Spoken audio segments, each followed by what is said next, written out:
other systems.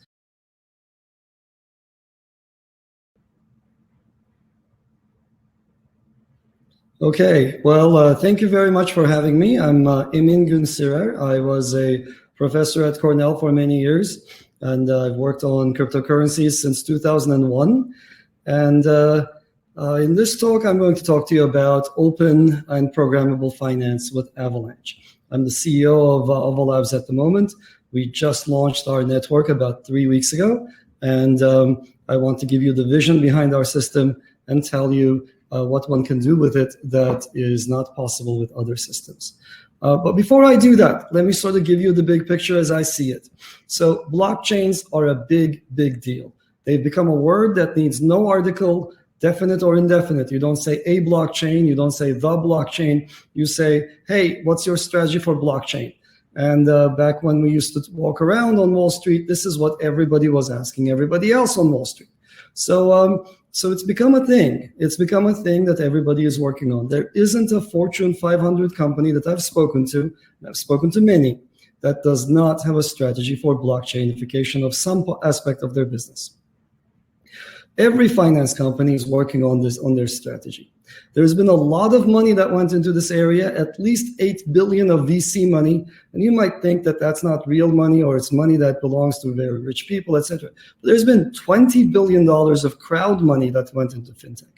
And I've been fortunate enough to sit at the same table with stolid old gentlemen from the Bank of England, as well as darknet market operators. This is an exciting field that brings together some really disparate people from different walks of life, yet they share a common passion. And it's become a social movement. And one of the things I do to see if I still got it is, is see if like the things I'm excited about are the things that young people are excited about. And if you look around, just all you have to do is go to YouTube, you will see that there are more songs about Bitcoin than, of course, Google, than Facebook, than even free software. So these things get people going. This is a big, big event. And so where are we now? Well, the dream is very compelling. We have an incredibly compelling vision of how to restructure finance. This is an extinction level event for many incumbents. And by that, I mean the insurance companies, the finance companies, all of those people who are rich because they have found a bridgehead and they are sitting at that bridge collecting tolls. You want to buy a stock? Well, here's a silo. You go to the silo, you pay your money to Charles Schwab. That guy shakes your hand with a very firm handshake, breaks your bones, because you have to trust him. He's trying to make you trust him and give him your money. So those people are going to find that their livelihood is threatened. This is a disruptive technology. And it's a huge opportunity for many. For startups, this is the beginning of a brave new era where anybody can play on the same field on an equal basis as the big finance companies. Now, every time you have a new technology, it gives rise to competition frenzy. And projects attempt to converge in what they offer. If you look around today, there are about 6,000 different blockchains, and they're all trying to do the same darn thing. It gives rise to undifferentiated products. We saw a huge number of crypto efforts come up in the 2017-18 timeframe, and many of them failed because they were all trying to do the same thing. They're trying to compete with fiat. They're trying to do what they saw from Satoshi. They're trying to emulate the one guy who actually had a vision. Everybody else has been an incrementalist. And I'm here to tell you of a different vision that is non-incremental. And I'm here to tell you that current technology cannot actually deliver the vision that Satoshi had in mind. He had a gorgeous vision, but the technology that we have today gives rise to hodl coins, coins that are not used. And hodl coins are inherently uninteresting. I, as a technologist, have no interest. And when I talk to young students to try to get them excited about blockchains, the last thing they care about is buying a token and holding on to it for dear life. That is not the way to reimagine the world. You need things that work. Well, why doesn't the technology as we have it today not work? Well, there are three big problems. One is that first-generation platforms cannot support trades of digital assets at global scale. That is not what they're designed for. In fact, if you look at the most successful platform, it's not designed at all to support the construction of digital assets. Bitcoin is money. It's trying to compete with fiat, and it's the best one at playing that game, and everybody else is a copycat. So we do not have a platform that is actually out there to digitize the assets that ought to be in digital form, the assets that should be in blockchain form but aren't. And the main reason for this is the technology we have cannot support the scale that we need. I'll come back to this in a second. The second problem, of course, is usability. All networks offer the same lowest common denominator service. Everything is essentially converging to the same base layer, to the same basic thing, which is here's a token I made, here, take my token. And that's all they do. And these virtual machines are not all that exciting when you look at what they're trying to do.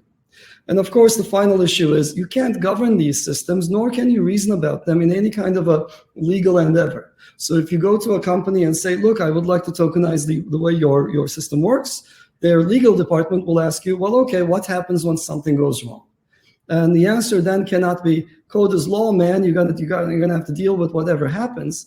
They are trying to mitigate risks. They're trying to understand what happens when things go south, what happens when something has to be changed or governed in some fashion, and there needs to be a clear, concise answer. So for Bitcoin, the answer is clear. There should be no governance. But for many other uses, for many other assets, there needs to be an answer here. And as long as you don't have that answer, you cannot expand the pie. And let me reiterate here once again, Avalanche, the system I'm about to talk to you about, is not a competitor to Bitcoin. It is not a competitor even to Ethereum. It's its own thing, and it's going after a much, much, much bigger pie that is not just fiat money, but also every single asset out there. And by that I mean stocks, bonds, derivatives, futures, options, all kinds of credit default instruments, all kinds of financial instruments, real estate, and also alternative assets, emerging assets like income sharing agreements, insurance, the insurance space, insurtech, as well as many other assets that have simply not been designed yet, as well as some innovative ones that we're about to unveil in the next month or so. So there is a huge universe out there, and we've only chipped at a tiny aspect of it. So why is the current technology not suitable? Well, we've got essentially two kinds of technologies. We've got proof of work-based systems. Everybody's familiar with these things. They have long confirmation times. So 1+ hours for completing a payment. If you're building a store of value, this is acceptable, it's fine. But if you want to go after some of these things that I just mentioned, you need far shorter latencies. You also have low throughput. So everybody gets fixated on throughput numbers, TPS numbers. TPS is not where it's at. It's latencies that's where the action is. You want to be able to interact with something and immediately get a response. There's a lot of talk about reimagining the web. On the web, you need about 300 milliseconds of a latency. Somebody clicks a button, if they get a response in 300 ms, well, you're in business. If you make them wait 350, they already escaped and went back out of that web page. They're already, back in the hands of Mark Zuckerberg and his collection of client-server systems. They're not using your peer-to-peer system. So you got to be able to get latencies down to something really, really, really small, to sub-seconds. Now, the throughput game, everybody fixates on this because it's an easier game to play, and it's very easy to lie in these numbers. But if you look at what these systems are typically capable of, they end up doing a very, very sad job of about 5 to 15 TPS. So we got to be able to go far beyond that if we want to expand to bigger sets of assets. Third is the centralization issue. So if you look at proof of work systems, they are centralized in the hands of mining pools. And these mining pools are few in number. They're less than 100 for Bitcoin. That's a very small number. We make fun of EOS for having 21 block producers. We make fun of Libra for having 28 validators.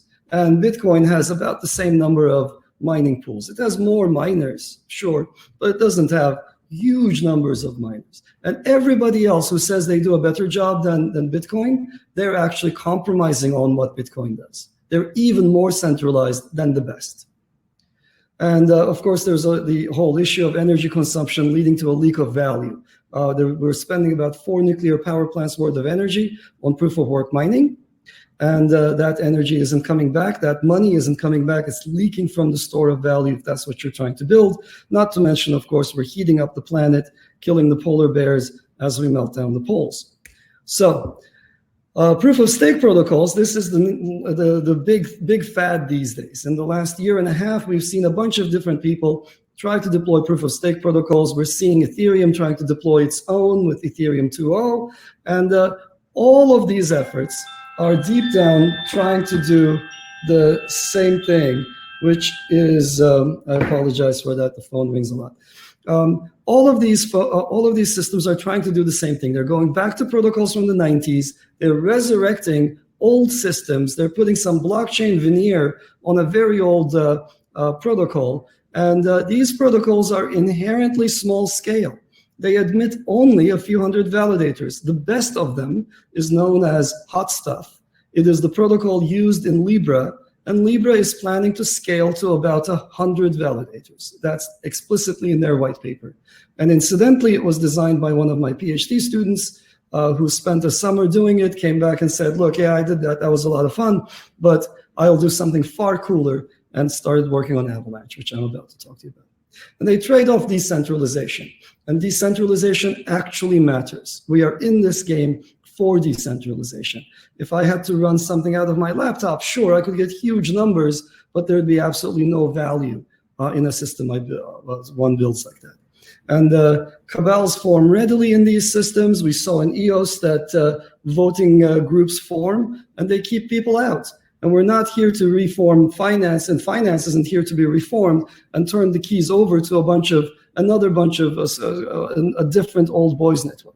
So we're not going to get rid of those guys only to put another set of small number of people from the crypto space in their place. So and finally, of course, these protocols that came up from the 90s are neither robust, are not robust enough to be used in this open setting. Satoshi knew about these protocols. He was no dummy. He knew very well what he could have done with the technology in 2009. And he didn't use any of these protocols because they're not robust, they're not open, they're not suitable in these settings. So let me give you a very brief overview of my area. This is distributed systems. It's been around for about 45 years, maybe 50 years. And in that time frame, there have been only 3 breakthroughs. In the 70s, we had classical protocols. These are protocols based on votes and voting. These are used in Polkadot, they're used in Cosmos, they're used in a whole range of other systems that you see today. The ETH 2.0, of course, is a classical protocol. And these are just coming online. These are what I referred to a second ago in the last slide. Satoshi knew about them, and he came up with his own protocol in 2009. It's based on mining and proof of work, and we understand how that worked out and how it laid out a different vision for us and showed the world what's possible. Now, these people who laid out the foundation for classical protocols, Barbara Liskov and Leslie Lamport, they are heroes of mine, they're mentors, and they both have Turing Awards. Satoshi Nakamoto does not have a Turing Award, but he has about a fair number of coins. About 1 million coins is the estimate as of this moment, and so that's his reward. But neither of these systems, for the reasons I mentioned before, are suitable. In 2018, something really interesting happened. An anonymous team that calls itself Team Rocket, came up with a different protocol. It's called Avalanche, and it's based on an entirely different infrastructure. It sends a much smaller number of messages, and yet achieves the kind of guarantees that Bitcoin does for immutability. It achieves finality in a very similar fashion, guaranteeing that when the protocol says something is done, it is done and cannot be reverted. So this protocol has some amazing features. It's robust like Nakamoto. So not everyone in the system has to know who else is in the system. So that's not something that you could say for Cosmos. If you're in Cosmos, you got to know everybody. It's not something that any of the classical protocols could say. It's not something ETH2.0 will be able to say if and when it's operational. It achieves low latency and quick finality. By low latency, I mean sub 1 second. On our network right now, we're getting about 300 milliseconds. That's what we are able to do. At scale, we'll be able to maintain 1 second, I hope, assuming that the network speeds remain where they are.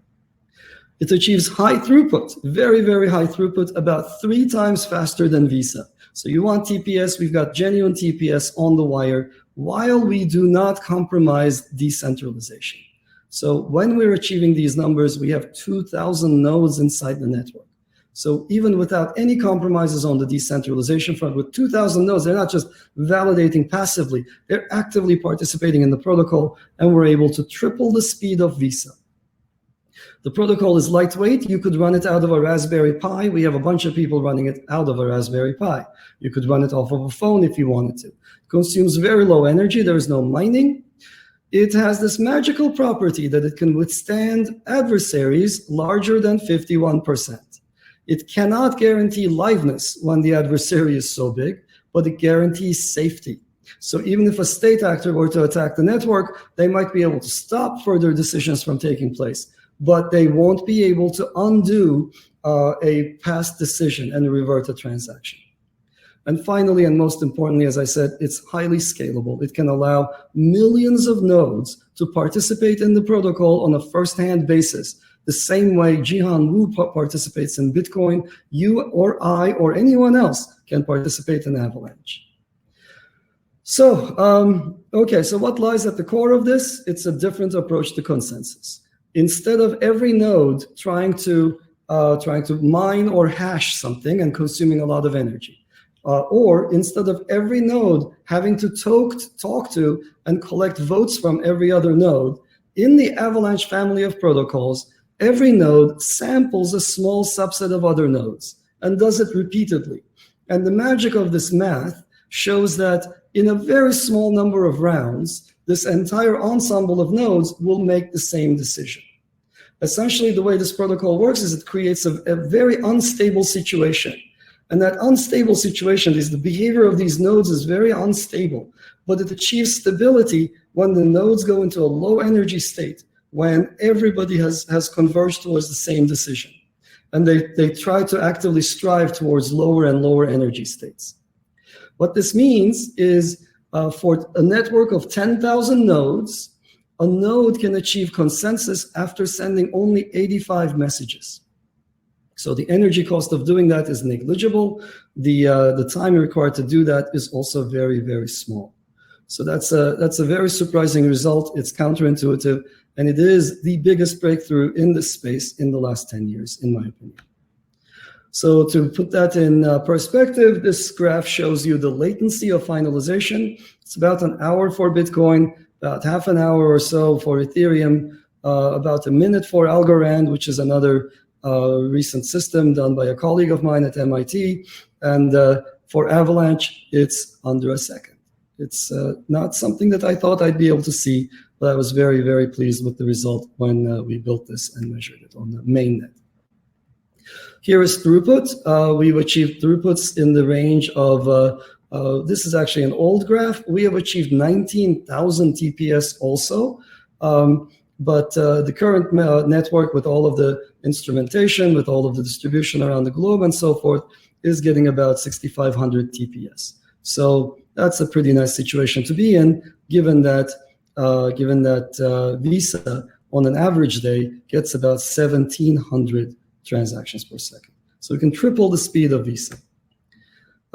This shows you how fast this thing works. I'm not sure if I have time to go through it. Let's skip this. So it's a DAG-based protocol. Let me see if this is going to play it. So it's a DAG-based protocol.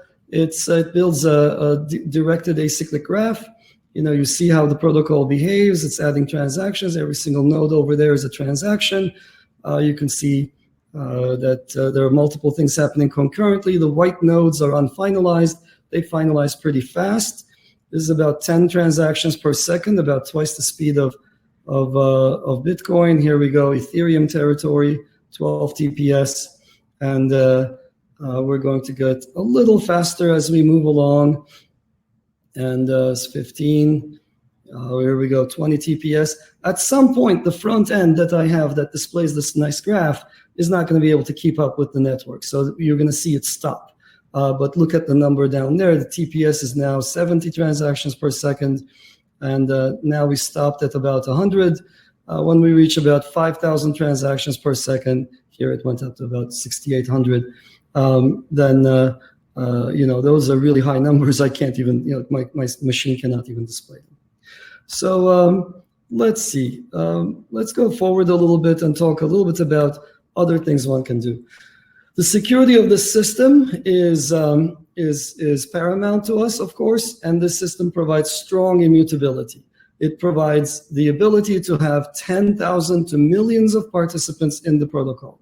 The Byzantine tolerance level is configurable, and as I mentioned before, the protocol can tolerate a large fraction of Byzantine attackers. Another interesting thing about it is there's graceful degradation. So many other protocols, if the attacker is over a certain size, he takes over the system with a full guarantee. He knows exactly when he will succeed. This system deteriorates gradually. It provides the guarantee that there will be no safety violation for a very, very, very, very long period of time, on the order of 20,000 years or so.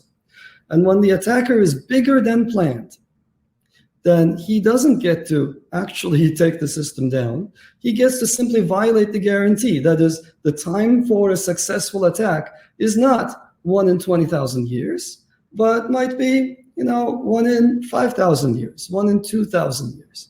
And so that's a very, very cushy situation to be in, because even so the attacker's motivation to launch an attack is reduced because he doesn't know when he's going to succeed, and his chances of being successful do not suddenly go up to 100%. They go up very, very gradually. He will have to spend considerable amount of money to launch a successful attack. The protocol is thus robust. So there is all that. That's just speed, and we're not all about speed. There's a second and big issue that I want to talk to you about today, which is everybody is trying to go for the same lowest common denominator service. Everybody is copying everybody else. The way Ethereum copied Bitcoin and added Turing completeness, everybody else is now copying Ethereum and adding one little tweak here, one little tweak there.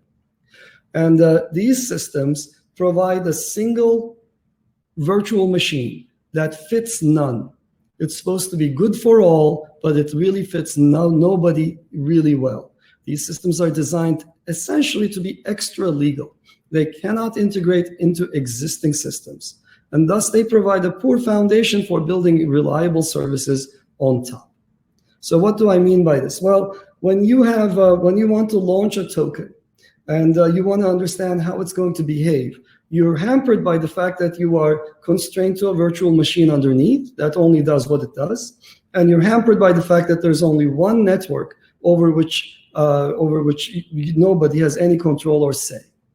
Ava's vision is different. We support multiple virtual machines. So we have our own Avalanche virtual machine, AVM. We also support the EVM. We support the exact same bytecode as Ethereum, and it runs beautifully on top without any changes whatsoever. We also support multiple networks. So you can deploy on the main Avalanche network, which is very similar to the Bitcoin or Ethereum networks. And that's fine and dandy, it's all great. But you might have additional requirements. You might require that all your machines be hefty machines. You want to go even faster than the numbers I showed you. You might require that the machines do something special for you. They provide more resources. They maybe provide archival of the data that you store on them. You maybe want them to have signed a legal agreement with you. Especially if you're an enterprise doing an enterprise launch, you will want to control what happens on each and every node, especially when there is a bug. And to do that, you will typically need to have some kind of a legal foundation. And none of the current blockchains provide that. Avalanche does. So you can create what we call sub-networks on Avalanche, where the sub-network obeys a certain predicate. You can say something like, I want everybody to have signed this this agreement. I want everybody to be to obey the GDPR. I want everybody to be in the US jurisdiction or in the European jurisdiction or whatnot. So we see a world where there are many different kinds of coins built on top of Avalanche. Avalanche is on mainnet now, has been for 3 weeks. In that time frame, there have been many, many dozens of coins created already. Some are stable coins, some are doing something interesting, some are NFTs and so forth. And each and every one of those coins could be supported using its own virtual machine. And each and every one of them could be launched on a separate sub-network that is conducive to whatever needs they might have. And many different platforms can coexist. So a token deployed on one sub-network could be, for example, completely private to people who are tracking a supply chain for one kind of activity. And another coin might be deployed on a different subnetwork. And those two subnetworks can talk to each other in private, or they can connect to the public network and make themselves available to the public at large. All of these are facilitated by our model. So Ava itself is then a platform of platforms or a network of networks. It's a construction kit for digital assets. And these are all facilitated by the high performance and the customization that I alluded to before. So thus it provides a secure, globally distributed, interoperable framework with a layer that I think many of you will find fairly familiar. It supports staking, minting, time locks, multi-sig, layer 2 support, atomic swaps, and the like. And of course, it provides support for smart contracts right now today. And finally, it supports governance. So a lot of these coin platforms have to have nobody in command, as does Avalanche. So what they do is they fix a lot of key economic parameters. And sometimes they get it right. Satoshi got it mostly right, but Zcash copied exactly what Satoshi did, and they overmint. Ethereum is overminting. They're giving too much money to their miners and not getting enough in security in return. And there are many other systems that got this wrong. And you can see this in the motion of the price for their own tokens. In Avalanche, key parameters that other systems have to bake in can be dynamically adjusted. So the minimum stake period, the minimum staking, minimum amount of stake, the minting rate, these are all adjustable, and they are modifiable by people who have a stake in the system. So you and I and everyone else controls the system. There is nobody in charge. We are all in charge. So let's see. If I can only click, we will go to the next slide. We'll be doing something called Ethereum later on. I wanna wrap up on the following note. Internet was introduced in 1962. The internet back then looks nothing like the internet we have today. I was around when the first Ethernet came out, and I'm around now. Those two Ethernets, even though the name is the same, don't look anything like each other. With explosive growth, we had to change the technology. Crypto is no different. It represents a natural evolution of money from archaic fiat-based models to internet-native value creation to transfer and storage. And it represents a natural evolution in the creation and manipulation of assets. We cannot afford to have assets siloed in the hands of small numbers of gatekeepers. I would like to be able to buy bonds from all kinds of nations around the world. I would like to be able to buy stocks all around the world. I would like to be able to invest in real estate fractionally all around the world. And I would like to do many other things with whatever little I have, but I cannot. It's very difficult. And the same is true for a lot of people with a lot of value in their hands. So you try being in, let's say, Southeast Asia or Middle East or Europe, and you try investing in things in the US. Even that, something as simple as that, is actually very, very, very difficult without blockchains. So blockchains are here to actually fix this issue, this problem, but they face three big problems, which is scale and performance, usability and interoperability, and finally, flexibility and governance. Crypto will change the world, will change the financial world entirely. It will change the entire back office for sure, and that has already started. but more importantly, it will change the business world as well. And to do that, it needs a better foundation that addresses these three issues of scale, usability, and flexibility and governance. So I hope I gave you a small vignette into our vision and how Avalanche plans to do this with an entirely different tech stack. I'm very happy to be here today, 3 weeks into a launch that was, I think, the fastest coin to be listed in many, many years. We got started about a year ago. We are the fastest token from white paper to or founding of the effort to launch. And we started the big boon, I think, the Avalanche crowd sale in July started the big bull market that we are currently enjoying right now. So we've executed incredibly well with the help of our community, to whom I'm incredibly grateful.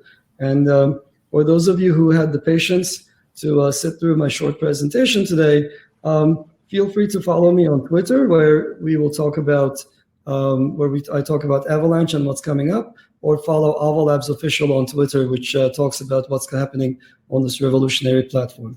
In the next month, I'm really excited about the new assets that we're about to launch that nobody in crypto has seen before on top of the Avalanche network. Thank you.